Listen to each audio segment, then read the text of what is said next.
Ya, ini adalah tampilan dari aplikasi atau software PinetLab. PinetLab ini dia berjalan menggunakan virtualisasi. Nah, dalam hal ini kita menggunakan VMware. Pak, kok bisa diakses dari luar PC? Ya karena kita nanti si PinetLab ini, dia tadi saya sampaikan, dia sebagai virtual tapi secara langsung terhubung ke dalam jaringan sekolah. Jadi seolah-olah PC yang ada di sana, di lab 1 sana, itu punya cloningan lah. Dia ada PC dalam PC. Nah nanti di dalam PinetLab ini kita bisa memasukkan banyak sekali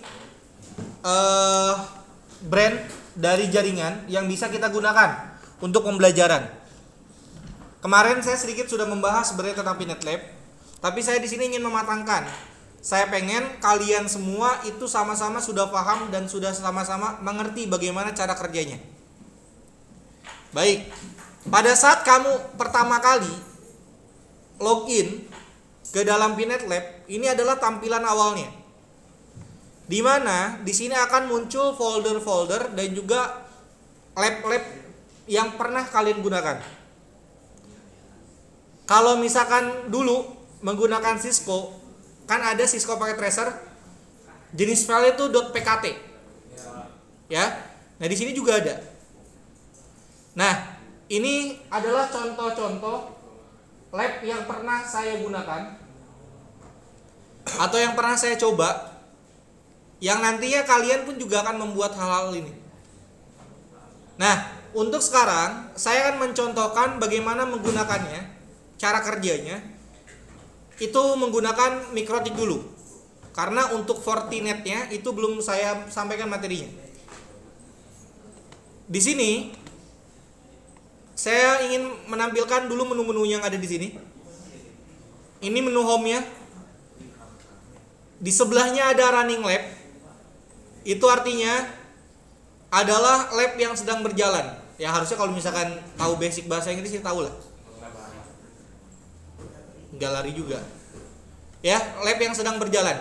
Kalau nanti ada lab yang sedang berjalan, biasanya di sini ada kan tanda warna merah. Saya contohkan.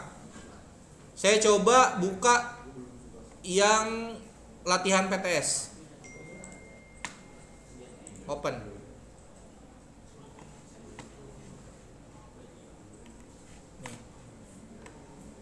Kalau saya coba close lab, nah, ya, kalau ada yang sedang berjalan di sini akan muncul warna merah kayak gini. Ini untuk menandakan bahwa sedang ada lab yang berjalan. Kenapa harus ada notifikasinya? Karena kita ingin melihat kapasitas dari si PinetLab-nya. Karena PinetLab ini menggunakan RAM asli dari si routernya, dari komputer kita. Kalau kita menambahkan 8 GB RAM dalam labnya, maka otomatis di komputermu juga akan kepake. Gimana cara lihatnya dan cara memantaunya? Kamu bisa memantau di sini ada running lab, tinggal diklik. Ada di sistem status, Nih, di sini terlihat kapasitas memori yang digunakan RAM.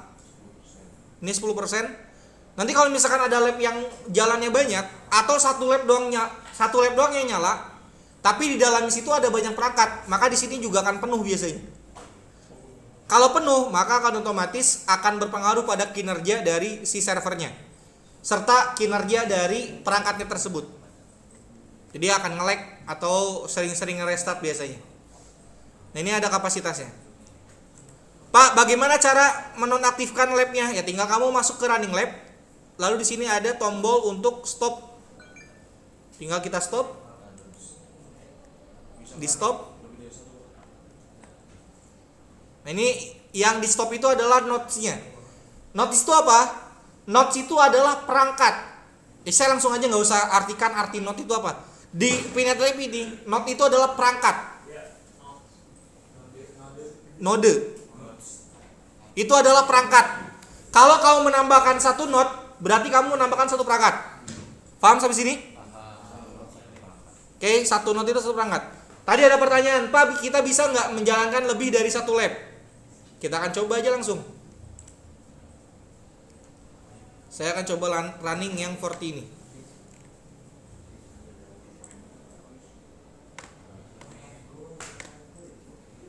Saya close. Bisa. Sebetulnya ini bisa dipasang di server server asli nih. Semisal sekolah alhamdulillah punya rezeki buat beli server. Terus servernya saya config. Saya pasang Pinet Lab. Nah, kalian ini itu bisa akses satu IP doang. Cukup akses ke server itu doang satu. Nanti usernya itu menggunakan user masing-masing. Nanti di sini akan kalau jumlah siswa ada 30, nanti ada 30 lab yang running. Tapi kan otomatis RAM-nya juga harus gede. Minimal 128 GB lah. Agar bisa ngerunning kalian. Atau minimal 256 lah kalau misalkan banyak siswanya. 256 GB RAM. CPU-nya juga harus banyak. Oke, saya lanjutkan. Saya coba matikan dulu labnya. Di open dulu. Terus di destroy lab. Oke, sampai sini ada pertanyaan?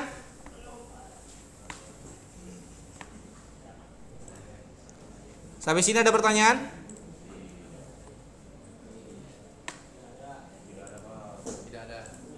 Tidak ada, oke.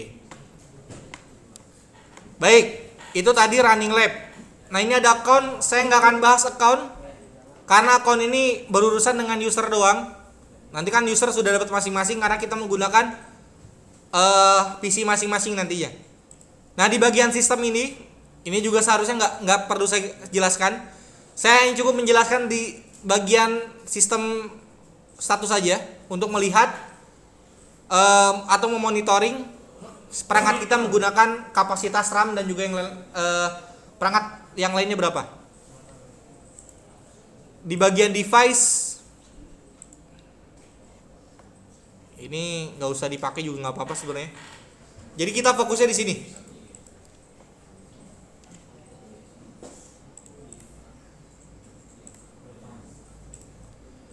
Oke, kita fokusnya di sini. Menu yang akan sering kita gunakan, ya nak, menu yang akan sering kita gunakan itu adalah kita menggunakan di sini nih. Ada add new lab. Terus kita mungkin kalau perlu kita akan menambahkan folder juga. Kita akan menghapus juga. Jadi hapus, tambah folder, sama tambah file. Itu aja yang bakal kita sering gunakan. Nah, untuk menambahkan lab baru, ini ketika saya minta, oke, silakan semuanya bikin lab baru. Maka kamu klik yang ini nih. Lambang kertas kelipet ujungnya. Itu artinya menambahkan satu buah lab baru. Tinggal klik add new lab. Ini tampilannya seperti ini. Yang perlu kalian tambahkan cukup di bagian nama saja di sini. Misalkan namanya adalah latihan 1 Pinet Lab.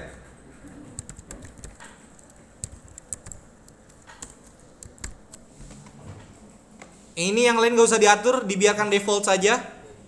Terus diklik add.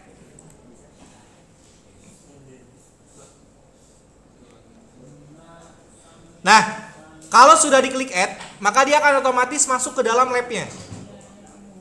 Saya ulangi, dia akan otomatis masuk ke dalam labnya seperti ini. Nah, ini pertama kali yang harus kamu cek adalah pastikan semuanya ini berjalan dengan normal, masih kosong.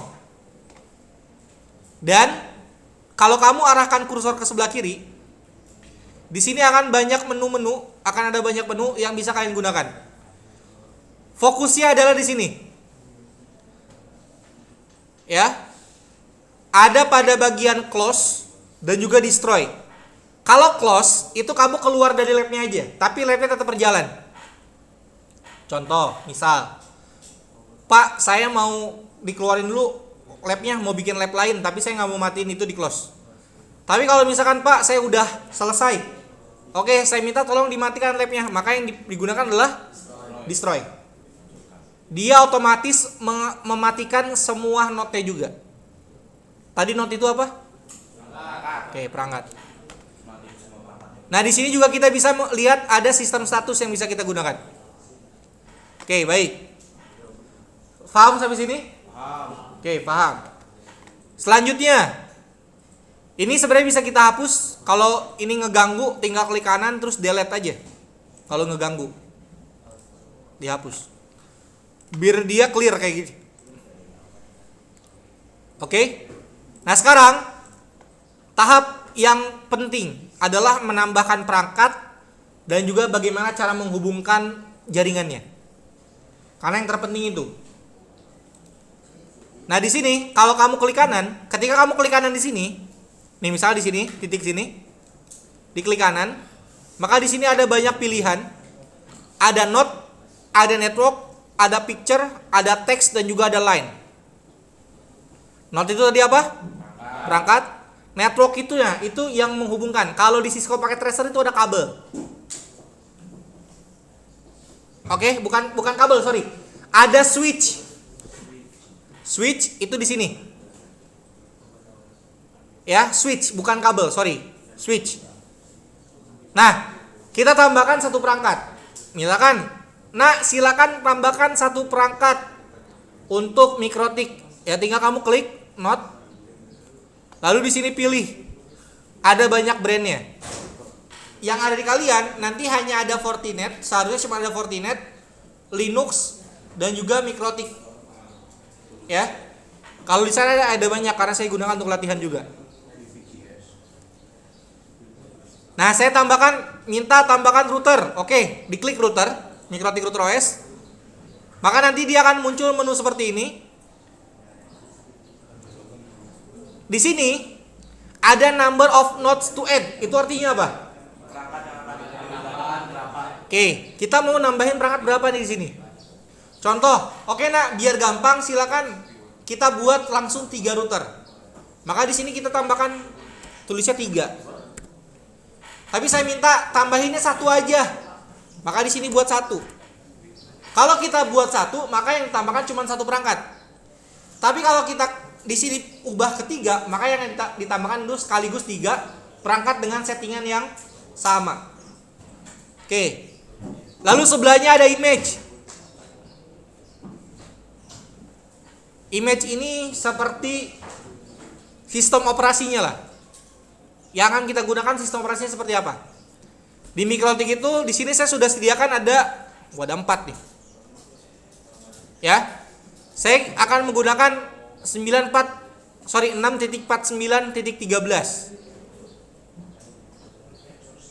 Nanti ini kalau ini, Pak kita pakai image berapa? Nanti ditentukan di soal. Oke? Saya tentukannya di soal. Nah, di sini ada name, mikrotik. Ini bisa kita ubah. Misalkan RB, router buat siapa dan seterusnya. Saya ubah menjadi RB Rian misalkan.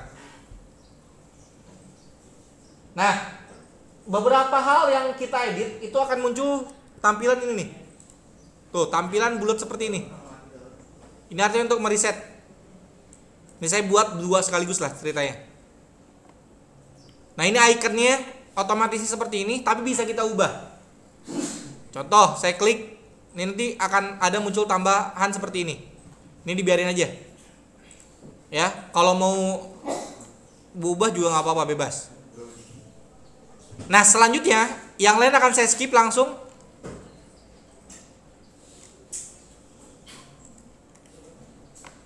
Selanjutnya di sini ada CPU. CPU ini berapa CPU yang akan kita gunakan? Nah kalau perangkat-perangkat receh kayak mikrotik itu cukup 1 aja. Dan kita pasti akan menggunakan 1 doang. Kenapa? Karena CPU yang kita miliki itu nggak banyak. Ya.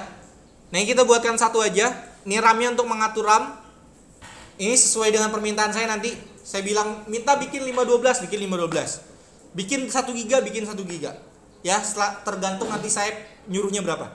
Misalkan saya ubah menjadi 128 Mbps, atau MB, sorry. Lalu selanjutnya ada Ethernet. Ini jumlah port yang mau ditambahin berapa? Misalkan saya tambahin jadi 6. Kalau sudah diperiksa lagi apakah sudah sesuai. Ini sudah sesuai, ini sudah sesuai, nama sudah sesuai. CPU-nya jangan sampai ada yang nambahin seperti ini. Nanti pengaruh ke perangkat juga. Yang diubah itu RAM dan terakhir ada Ethernet. Kalau kita klik add, klik save, dia akan muncul di titik di mana kita klik kanan tadi di awal. Nah, setelah itu kita bisa pindah-pindahin. Nah, ini untuk menambahkan perangkat atau menambahkan node. Selanjutnya, untuk menambahkan network. Kita network. Ini untuk namanya nanti bebas saja. Nah, yang akan kita gunakan itu dua, bridge dan juga manajemen cloud. Kalau kita pilih bridge, nih kita pilih bridge, ini sama kayak switch. Kita buat switch misalkan. Bridge itu untuk switch. Save. Nah, nanti ini akan jadikan switch. Switch-nya apa? Switch unmanageable. Sama kayak yang di belakang. Contoh, nanti itu akan di bawah router itu satu port misalkan, itu akan ada beberapa PC, nggak cuma satu, kan biasanya kita cuma satu doang ya. Nah, nanti ini akan ada beberapa PC. Misalkan dari Ethernet 1 itu nyolok ke switch, barulah dari switch didistribusikan ke komputer-komputernya. Ya, ini switch. Kalau bridge, kalau ingin menghubungkan ke luar jaringan, artinya dihubungkan ke internet, maka menggunakan apa? Manajemen cloud. Manajemen cloud ini, perhatikan nak, manajemen cloud ini adalah kabel atau Ethernet asli dari si komputernya. Makanya nanti dia akan dapat IP dari sekolah atau dari router yang kita pasang di sini. Ya, IP-nya itu akan sama. Nah, nanti perangkat itu akan kita akses menggunakan IP yang terhubung di manajemen cloud ini. Kalau kita save, bentuknya awan seperti ini. Ini adalah jaringan sekolah kita, atau kita ibaratkan sebagai ISP. Pak, kalau gitu nanti kita akses perangkatnya langsung dari publik. Ya, seolah-olah seperti itu. Jadi nanti kan ini contoh, saya tarik kabel ya. Ini untuk tarik kabel seperti ini. Ke Ethernet 1, save. Saya nyalakan dulu routernya. Ini seharusnya udah ada DHCP client ya. Lalu kayak saya buka Winbox, harusnya muncul.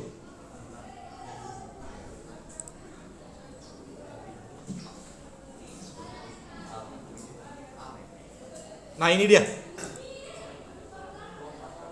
Nih, boardnya namanya CHR. Muncul ya. Jadi kita mengakses router itu atau perangkat yang di dalam Pinet Lab itu seolah-olah dari publik.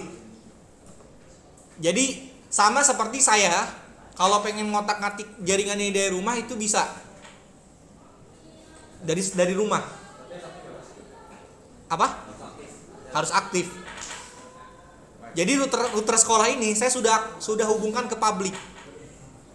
Jadi saya bisa akses router sekolah itu dari mana aja. Asalkan saya punya internet. Ya. Sama saya aktifin VPN di sini. Jadi saya kalau misalkan pengen belajar nih, nggak sempat ke sekolah, saya tinggal aktifkan VPN-nya, terhubung ke jaringan sekolah. Pinet Lab ini itu bisa langsung akses dari rumah. Jadi seolah-olah saya berada dalam jaringan lokal sekolah menggunakan VPN atau menggunakan tunneling tadi. Ada pertanyaan sampai sini? Ada pertanyaan? Nah, kalau switch ini misalkan kita menambahkan 2 server misalkan atau 2 Windows.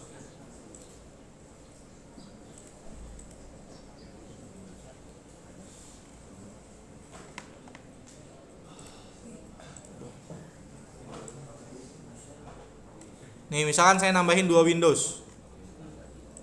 Ininya 2048. Nambahkan 2. Save. Ini kan ada 2 komputer nih. Nah, saya hubungkan kayak gini.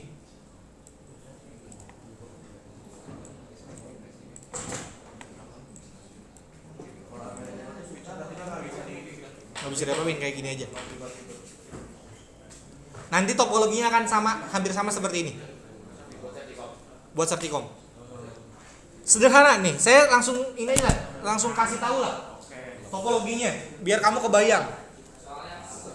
Kalau nggak lulus kebangetan, karena gampang topologinya ya. Kalau kerjanya sama aja kayak Mikrotik seperti ini.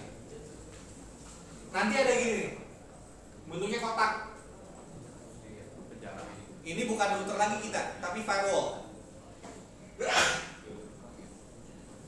Firewall.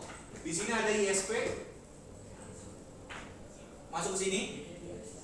Dari sini, di sini akan ada satu switch. Nanti di sini kita belajar server sedikit. Di sini ada server. Di bawahnya juga ada server. Yang atas itu adalah server web. Yang bawah itu adalah server FTP. Jadi file-file itu di sini. Lalu di bawah ini ada switch lagi dihubungkan ke komputer. Ada 2 komputer di sini. Berarti yang atas switch apa server, Pak? Ini switch. Berarti ini di sini. Ini SW, ini SW. Firewallnya nantilah kalau udah belajar, kalau kamu udah ngolotok sudah jago di firewall Mikrotik, kesini tuh gampang banget karena tampilannya lebih enak ya, dan menunya lebih sedikit.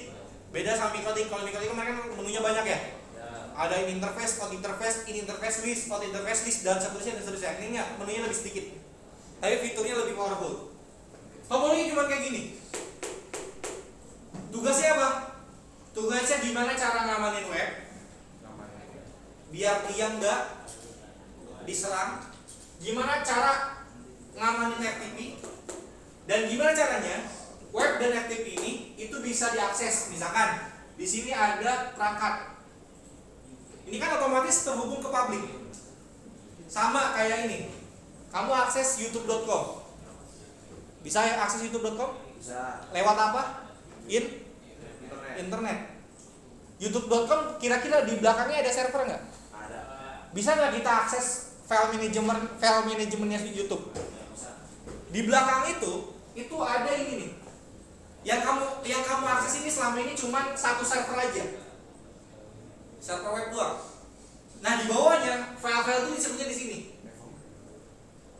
Kalau kamu bisa masuk ke dalam ini file manajemennya, kamu bisa menghapus video si Mr. Beast langsung dari si servernya, langsung dari database aslinya.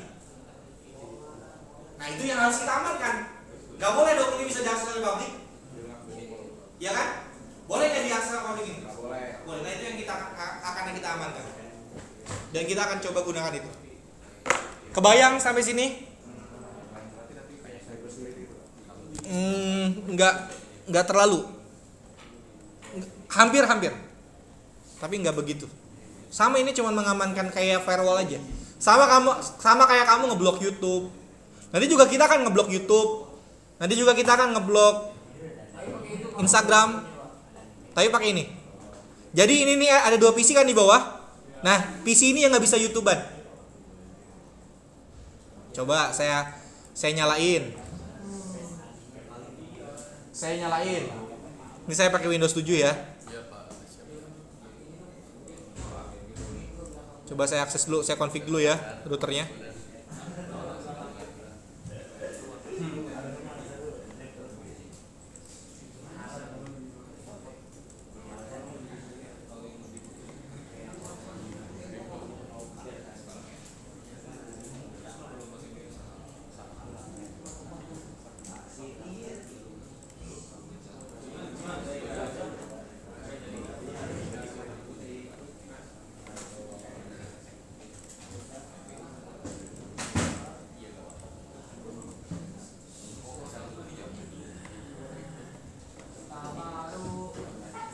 Nih. Nih ya. Saya buka dulu Windows 7-nya. Bisa nggak kita blok YouTube di sini? Ya bisa.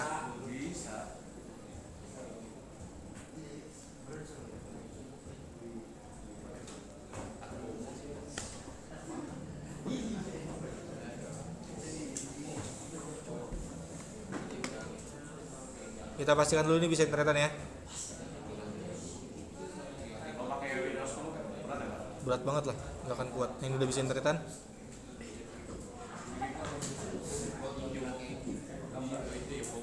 Segini pakai Windows 7 tetap nge-lag.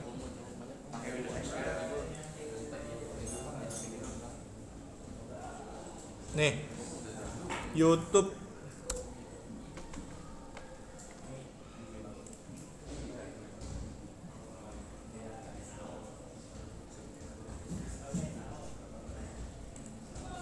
Nah, cuman nanti harus agak bersabar aja.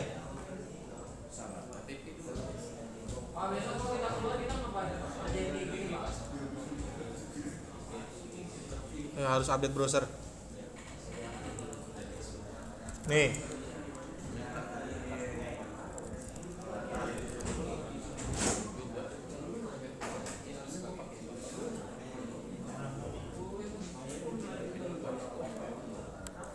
Ini browser harus diupdate. Kita download Chrome dulu.